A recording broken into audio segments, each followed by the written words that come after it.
c'est l'application des décisions du Conseil présidentiel du 14 août 2013, où le président avait pris des décisions importantes d'améliorer, comme vous le dites, les conditions sociales des étudiants. Et cette rentrée sera marquée pour l'université Cheikh Anta Diop de Dakar au mois de novembre-décembre par la livraison de 6 bâtiments pouvant abriter 4000 étudiants. Il faut souligner que ces 4000 étudiants, rajoutés aux 1044 qui sont ceux que pour loger les 3 bâtiments inaugurés par le président de la République, et aux 800 de 4 autres bâtiments qui ont été livrés, cela fera entre 2012 et 2017 5800 lits. Mais imaginez 5800 lits, c'est en 5 ans. Et de 57 à 2012, l'université de Dakar avait 4800 lits. Donc nous aurons doublé en 5 ans la capacité d'accueil. Près de 6000 lits, c'est énorme. Mais comparé à la population estudiantine, quelque part, on a l'impression que le problème va toujours demeurer. C'est un soulagement. Et je pense que c'est un effort consistant entre 50 ans, 4800 lits, et 5 ans, 5800 lits. C'est un effort important et il y a un projet qui suit, qui est un projet de partenariat public-privé pour 13 000 nouveaux lits et la réfection de ces 4800 lits et la construction de restaurants et l'amélioration du cadre de vie de l'espace social de l'université Cheikh Anta Diop de Dakar. Donc c'est un effort très important qui ne concerne pas d'ailleurs seulement Dakar, puisque effectivement à l'université Gaston Berger de Saint-Louis, où déjà 3 pavillons avaient été livrés, aujourd'hui il y a un chantier pour 2000 lits. Et en même temps d'ailleurs le CROUS de Saint-Louis s'est permis aux étudiants d'accéder à 1000 lits à travers les modules du FESMAN. De la même façon à Thiès, l'université de Thiès qui n'avait pas de résidence universitaire qui lui appartenait, l'hôtel du Rail a été aussi livré et qui constitue le premier maillon de cet espace social de cette université de Thiès. À l'école polytechnique de Thiès, nous sommes en train de construire un bâtiment pour loger 180 étudiants. Et des bâtiments aussi ont été livrés au niveau de l'université Alioune Diop de Bambey et de l'université Assane Seck de Ziguinchor. Monsieur le ministre, on va parler un peu de pédagogie. À quand le retour en calendrier uniforme pour l'année académique? Nous sommes sur la bonne voie. Et c'est l'occasion d'ailleurs de saluer l'effort constant des enseignants-chercheurs et des chercheurs au niveau des différentes universités et qui nous ont permis, après la rentrée de 2012-2013, vous savez que cette année 2011-2012 a été une année extrêmement difficile, puisque avec près de 4 mois de grève, enseignants, étudiants, qu'aujourd'hui, par exemple, au niveau de l'université de Dakar, on est presque à une situation normale. Déjà, plusieurs facultés sont aujourd'hui au niveau d'une situation de rattrapage. Au mois d'octobre-novembre, ces facultés auront terminé l'ensemble de leurs enseignements et les examens. Est-ce que c'est réellement le problème? Non, le problème c'est un retard naturel. Quand vous avez eu une année, 4 mois de grève, évidemment, il faut les rattraper. Et c'est des années glissantes.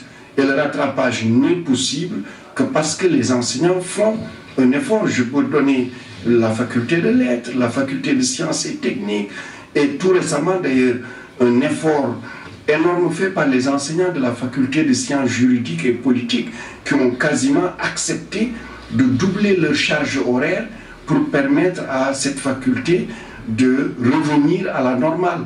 Mais j'aurais pu citer d'autres UFR de Bambey, de Thiès, de Saint-Louis ou de Ziguinchor. Donc c'est un effort aujourd'hui que les enseignants font et que je salue et que j'encourage. et qui est un effort, je pense, pour la jeunesse de ce pays. Donc c'est sur la bonne voie.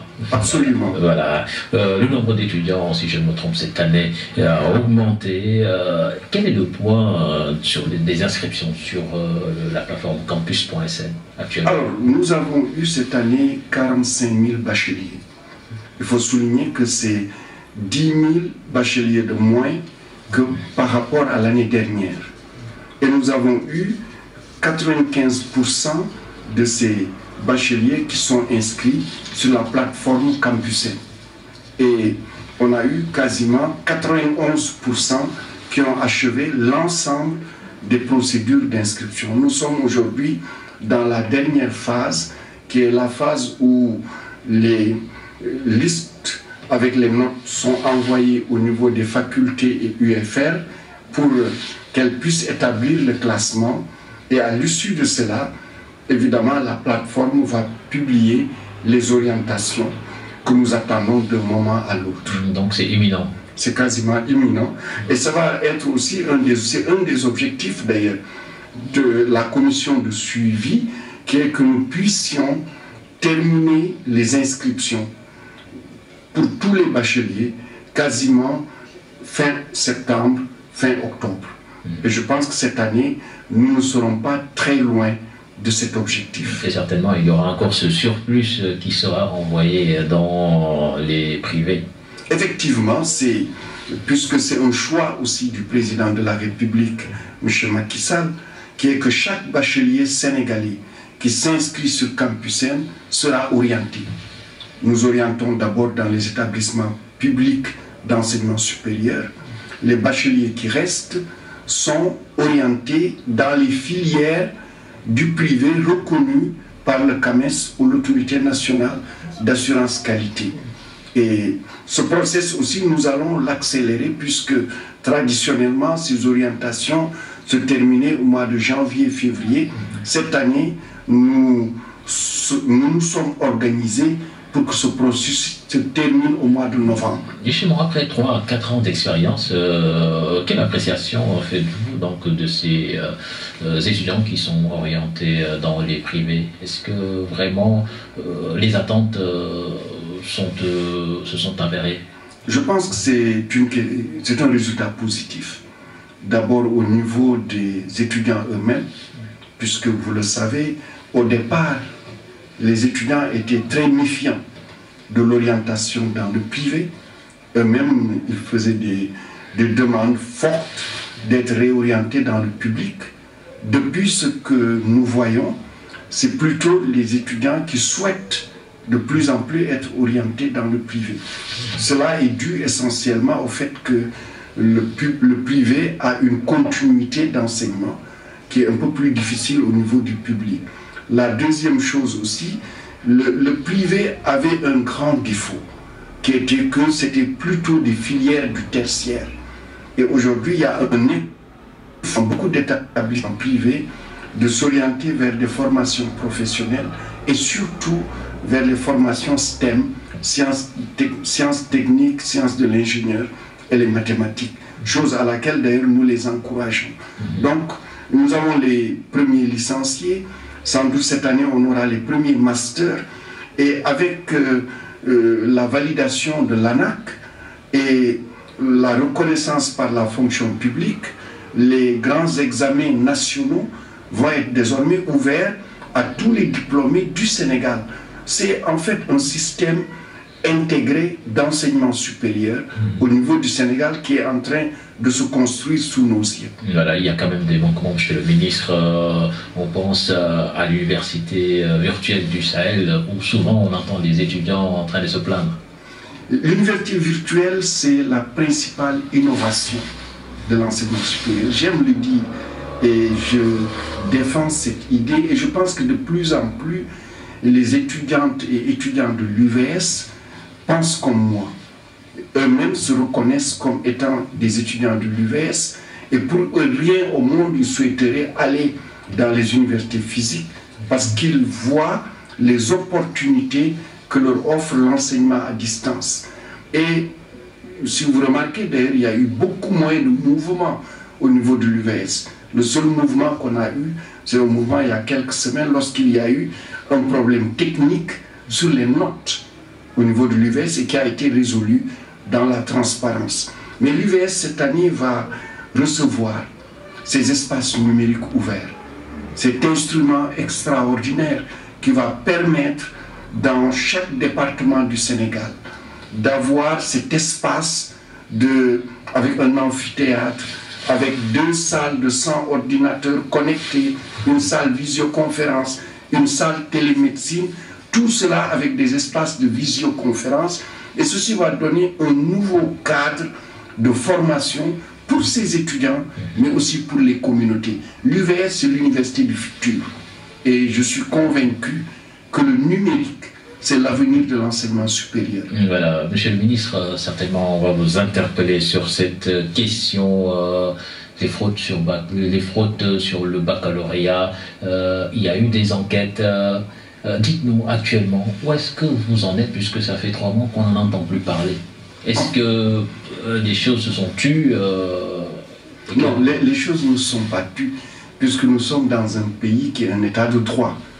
Lorsque la justice s'empare d'une question, évidemment, le rôle de l'exécutif, c'est de laisser la justice faire son travail.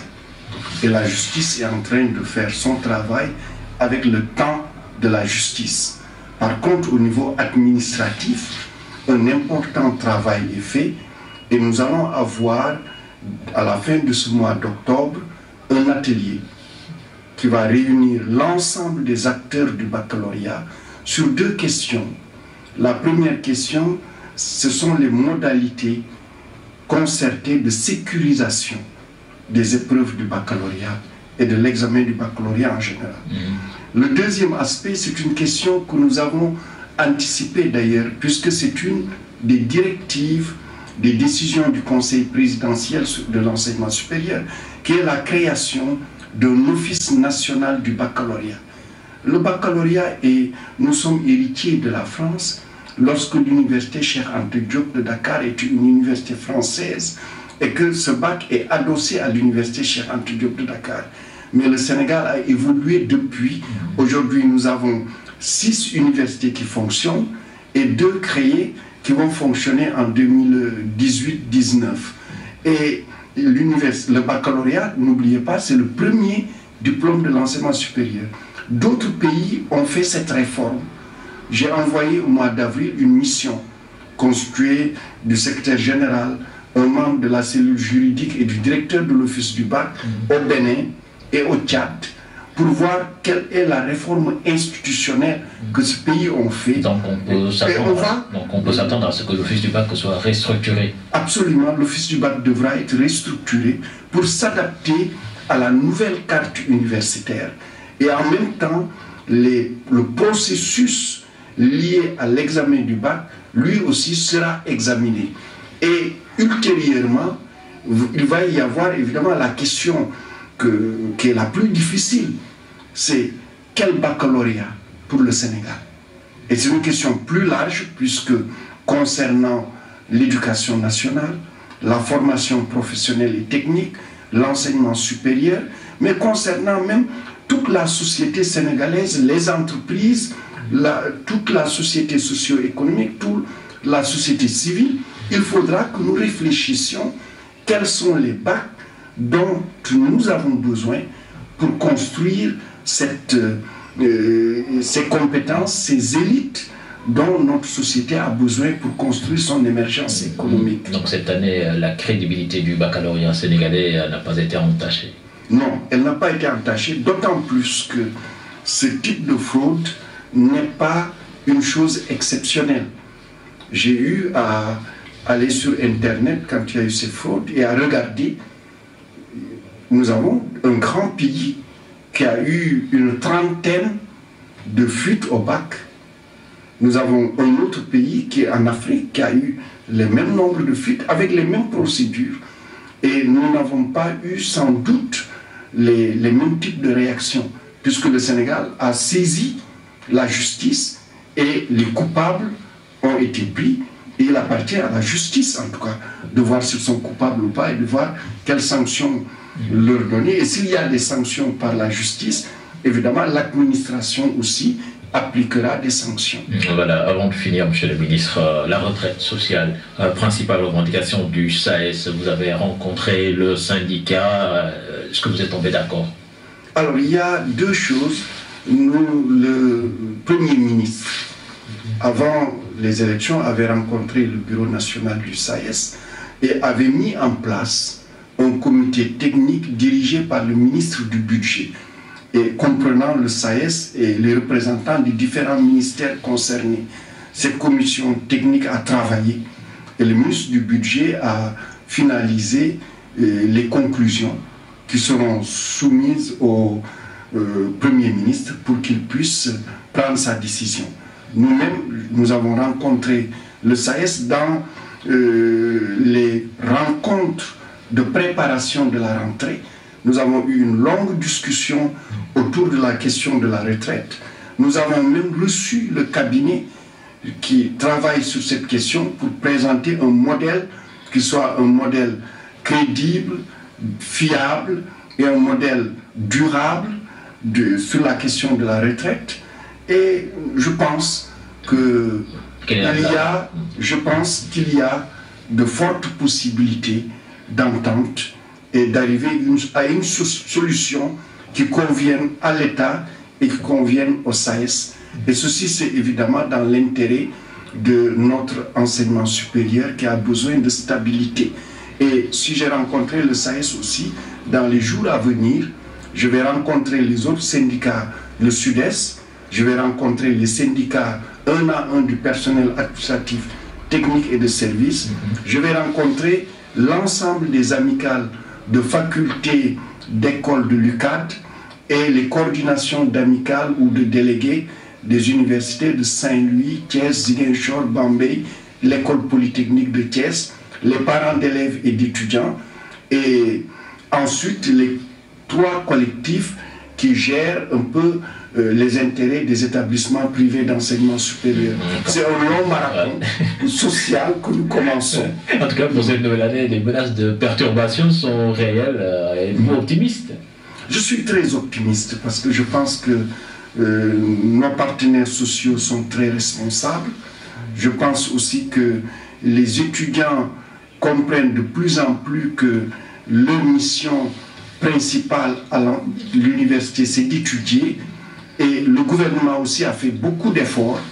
Et je pense que la conjugaison des intentions des uns et des autres fera que nous arriverons à des solutions qui nous permettront d'avoir une année stable. Et ça, c'est au bénéfice de la jeunesse de ce pays. Alors, monsieur le ministre, avant de vous lâcher, vous en avez parlé au début de l'entretien. 2 ans après le lancement des travaux d'extension et de réhabilitation, les universités, par le président, on tarde à voir les réceptions. Vous avez annoncé ce qu'on va avoir à l'UCAD à la rentrée. Mais où se trouvent exactement les blocages? Où se trouvaient les blocages? Alors déjà, pour l'UCAD, il faut dire tout de suite, les travaux lancés par le président Macky Sall, une grande partie est livrée. Par exemple, toute la réhabilitation des amphithéâtres est faite.